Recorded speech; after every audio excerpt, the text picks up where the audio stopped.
नमस्कार, हाम्रो YouTube च्यानलमा तपाईहरुलाई हार्दिक स्वागत छ।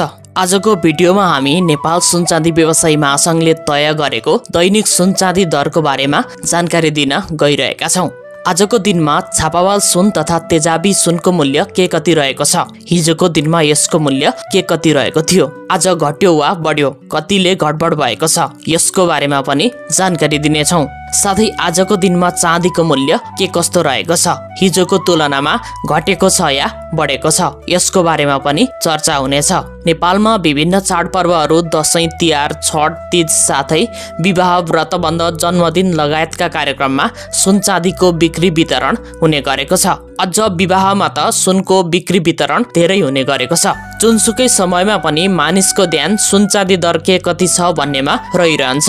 त्यसैले पनि सुन चाँदी दरलाई सर्वाधिक चासोको रूपमा हेर्ने गरिएको छ। यसैलाई मध्यनजर गरेर आजको भिडियोमा हामीले सुन चाँदी दरको बारेमा जानकारी दिन गइरहेका छौं। आजको दिनको सुन चाँदी दर यस प्रकार रहेको छ। आज मिति